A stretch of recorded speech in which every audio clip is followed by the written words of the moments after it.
Hello, hello, bonjour, bonjour, welcome or welcome back to my channel. My name is Cyril. I used to be a stem cell researcher for quite some time, and this is why I can tell you about the science behind skincare ingredient. And today's video is going to be about one molecule that is named EGF. So this video has been inspired by you, especially my French subscriber, that have asked me a ton of questions about one big brand, which is BioEffect. I don't know if they are really well known like in the world. I have absolutely no idea, but one of the key ingredients, actually the only active, is basically EGF, which stands for epidermal growth factor. So on today's video, I'm basically going to introduce you to the famous world, or to the beautiful world of stem cells. So let's have a little look at what exactly is EGF and etc. So like I've just told you, EGF stands for epidermal growth factor. I think, like, if you look at the history of this molecule, it has been described in what we call epithelial cells. Epithelial cells are the cell that makes your skin, actually the top part of your skin, which is your epidermis, not your dermis.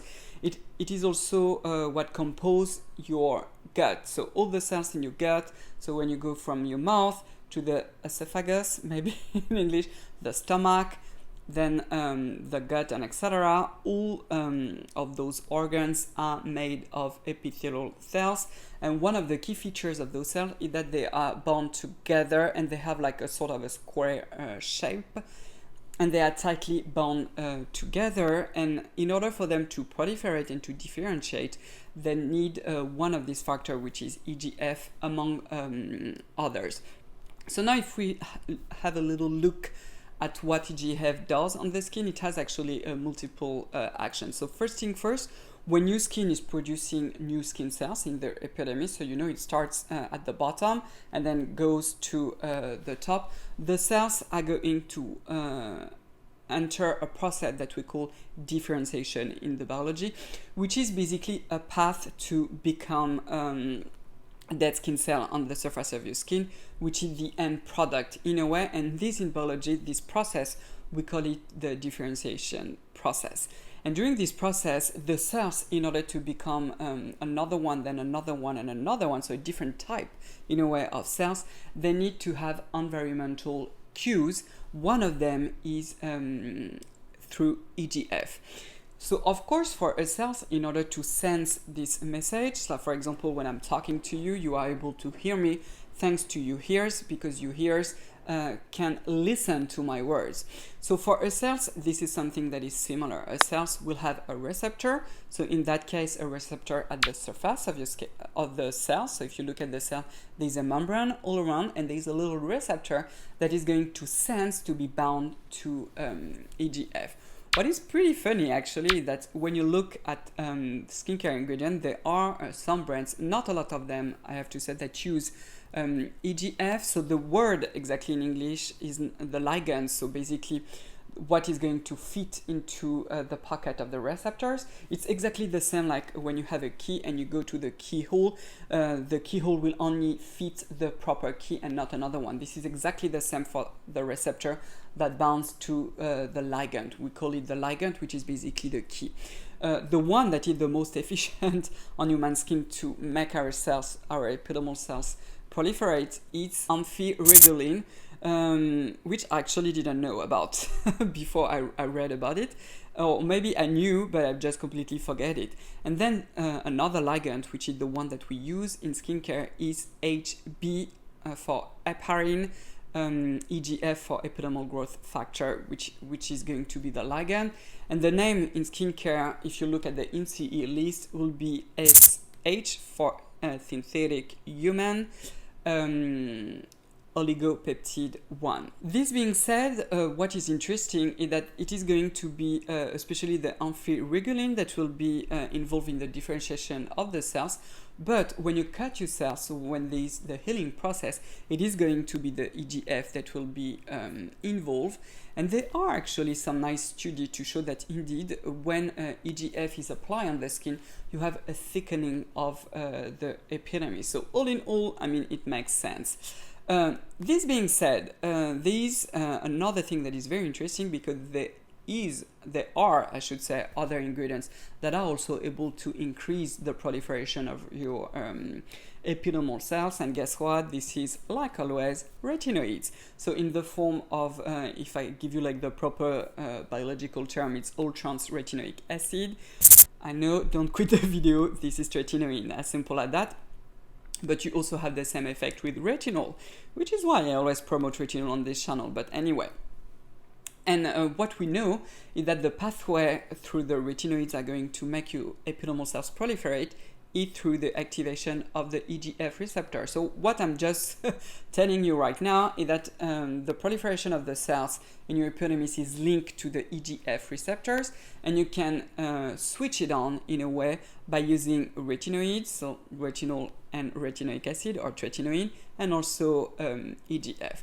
Now, if we have a little look at bioeffect, and what bioeffect have done is that they have used the human gene for EGF, and they have put it in a way into barley, and basically this is a plant, so barley here, that is going to produce this ingredient. So, I mean, why not? Why not? You can also find this ingredient simply produced by bacteria. This is usually way easier to do what we call a transfection in biology into a bacteria than in a plant. I have to say that I do not know much about the biology of the plant because that was not my my subject. I am a biologist that know more about animal research. But anyway, this is not the topic of today at all. And all the products are only based on this ingredient, which I found a little bit like sad to put it in a way, because all the products, they are very expensive. They are not cheap at all. So I can understand that because this is a biotechnology product that is produced in barley, that it could be expensive. But I mean, the price point, I'm like, well, come on girl or come on guy, like slow down with the price. Or at least if you want me to charge me for that much of the price, I just need more. Why on earth they didn't combine the EGF with retinol, for example, or at least derivatives like the GranActive, for example, if they want something to be more gentle, antioxidant, and etc. Because all the formulas are extremely simple. So I'm just going to pop up for you the EGF serum, and in this one you have glycerin, water, hyaluronate, which is basically hyaluronic acid, trometamine, sodium chloride, a barley extract, and then EGF, and basically that's it. So even for the formula, to develop this formula, it's extremely simple. There's nothing of a breakthrough. The only breakthrough here is of course with the EGF. And like I've just told you in the introduction of this video, with EGF, what basically you have is a thickening of the epidermis, which of course is going to give you like a more plumpy skin, of course, because EGF is also involved in the differentiation of your epidermis. Overall, you will have like a more youthful look, but is it as good as retinol? No, it is not, because with retinol you are going, or even tretinoin, you will have the same effect, but you will also have like the induction of the collagen, of the elastin, hyaluronic acid deep down in your dermis. You will also have this smoothing effect of the skin, the lifting of some pigments, and etc. and etc. So to me, to charge for such a high price when we know that we have other potent actives in skincare, I find it way too much. And also they have like a ton of different products, like the serum for the eyes and etc. They are basically almost all the same. I'm guessing that the difference is probably the concentration of EGF, but I do find it way too expensive for what those products are. Basically, if they would combine it with, like I've just told you, like retinol and other wonderful ingredients, I would be like, yeah, okay, I'm more willing to really try it and tell you you can basically break the bank and try them. This being said, I do believe that you will get some nice results with those products. I actually know someone who have tried them. What is the cure? I don't exactly remember, but it was either the serum or the cure, and this person did get nice results. Was it as good as retinol? No, it was not. So basically, that's it for today. I hope you did like this short biological lesson. If you did like the video, give it a thumbs up. Also, if you are new, you know what to do, people. Subscribe, and don't forget the beautiful bell to get notified every time I post a new video. You can also follow me on Instagram. I have 2 accounts, one in English and one in French. I am currently in Taiwan, so definitely go and check my Instagram account because I will share some pictures of this beautiful island. And well, basically, people, that's it for today. So take care. Bye bye.